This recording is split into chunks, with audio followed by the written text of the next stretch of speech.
मैं फिर से आप सबों के चरणों में प्रणाम करती हूँ। मेरा प्रणाम स्वीकार करें। तो आइए हम लोग चलते हैं अनमिल आखड़ पुस्तक में, और हम लोगों ने जहाँ तक कल सुना आज उसके आगे चलते हैं। तो फिर सुनते हैं।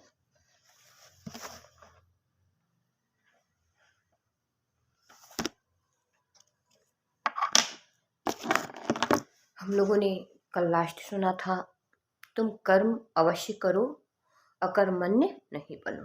अब आज इसके आगे चलते हैं।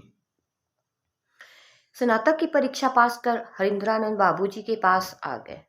बाबूजी उन दिनों पलामू जिले में जिला शिक्षा पदाधिकारी थे। बाबूजी इनकी तर्क शक्ति और तीक्ष्ण बुद्धि से परिचित थे, इसलिए इनकी इच्छा स्नातक के बाद कानून की पढ़ाई करवाने की थी। उन्होंने हरिंद्रानंद को बुलाया और भविष्य की योजना से अवगत करा दिया।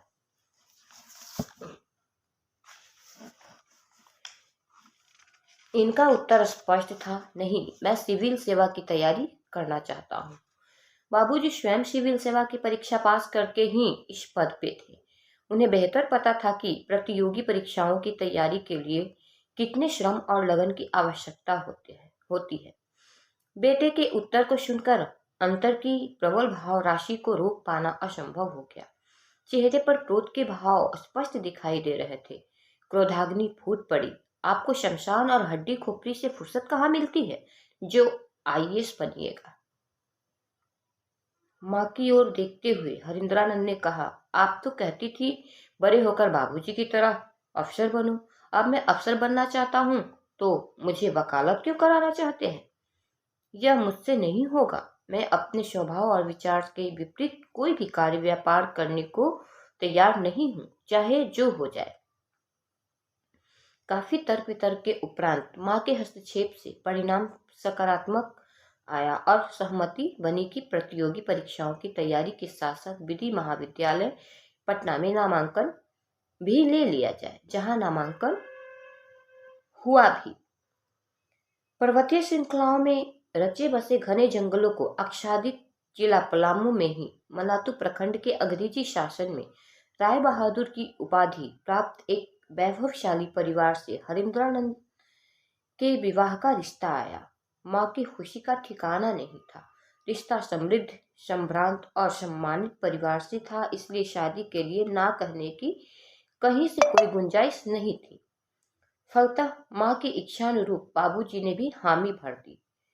हरिंद्रानंद जानते थे कि गृहस्थ जीवन में रहकर भी साधना की प्रशंसनीय ऊंचाई पर पहुंचा जा सकता है, इसलिए उन्होंने भी किसी प्रकार का विरोध नहीं किया।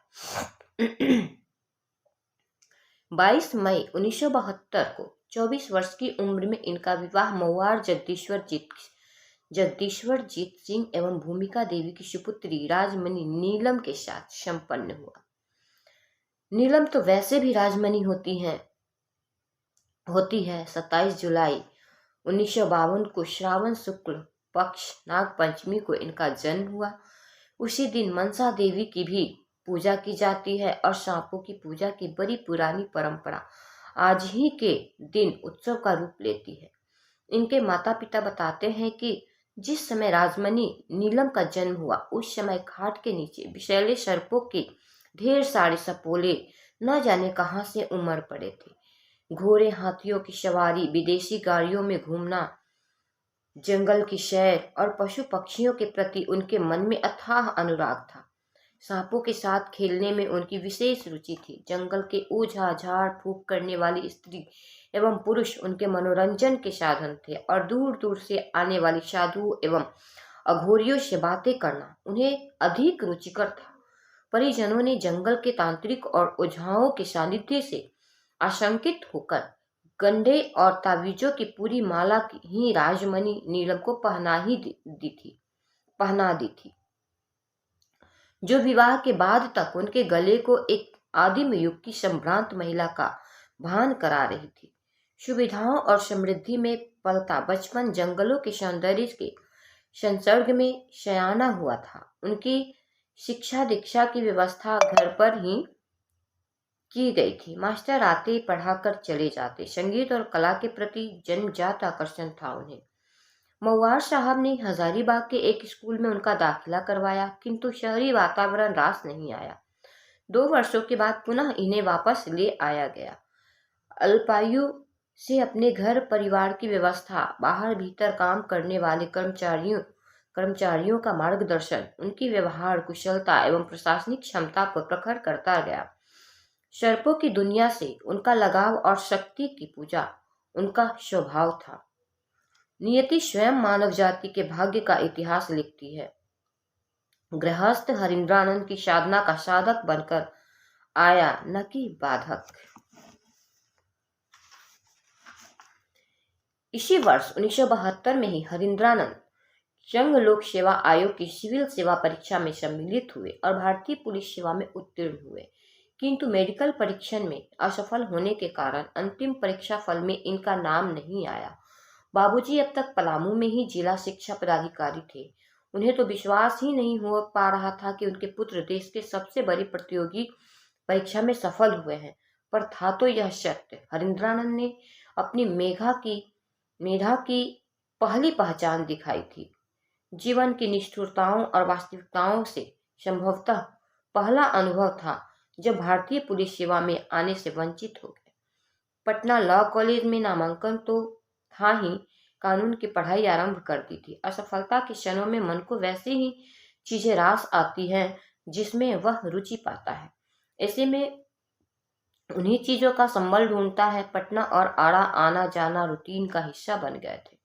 क्योंकि अब बाबूजी शाहाबाद जिले में जिला शिक्षा पदाधिकारी हो गए थे, पुनः विभिन्न शमशानों में साधना शुरू हो गई। किसी ने धीरे से दरवाजा खटखटाया। दोपहर का समय था। हरिंद्रानंद सो रहे थे। एकदम चौंक कर उठ गए। आंखें दरवाजे पर टिक गई। इतनी चिलचिलाती धूप में कौन हो सकता है? रानीघाट स्थित किराए के कमरे के बगल में स्थित हॉस्टल के कुछ लड़के इनकी शमशान की आदतों के बारे में जानते थे। कभी कभार दरवाजे पर दस्तक देकर आगे बढ़ जाते थे। इन्हें लगा कि फिर शायद वे ही हो। यह सोचकर पुनः बिस्तर पर लेट गए। दरवाजे पर फिर दस्तक हुई। इस बार उठकर दरवाजे की ओर बढ़े। आज वे लड़के हो तो उनकी खैर नहीं। दरवाजा खोला तो सामने एक अजनबी को खड़ा पाया जो बहुत परेशान सा दिख रहा था। वह बिना अनुमति के अंदर घुस आया और उनके पैरों पर गिरते हुए बोला, आप ही बाबा हरिंद्रानंद हैं? बाबा, ये संबोधन जीवन में पहली बार अपने लिए उन्होंने सुना। कहा, नहीं, मैं कोई बाबा बाबा नहीं हूँ, सिर्फ हरिंद्रानंद हूँ।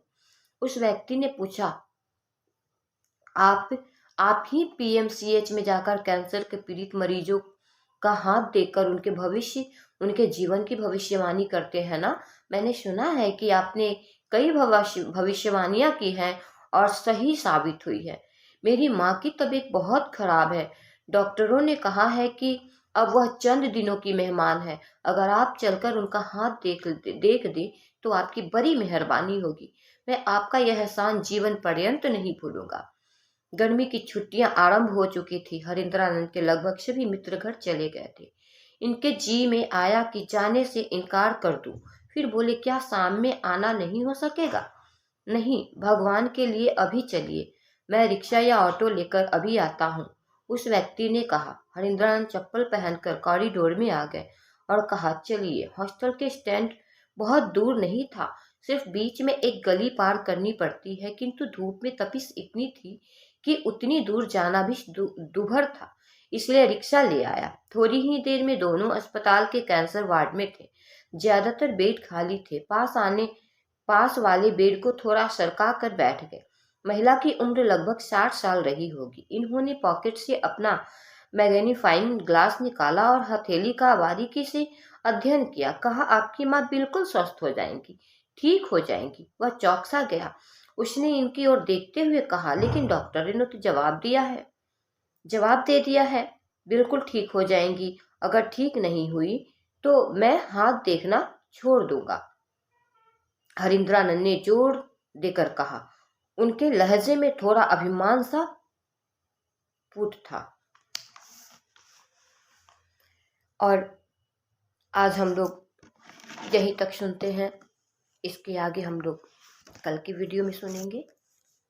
तो मैं फिर से आप सबों के चरणों में प्रणाम करती हूँ।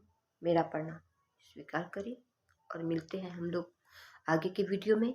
जानते हैं कि इसके आगे क्या हुआ। सबको फिर से मेरा प्रणाम।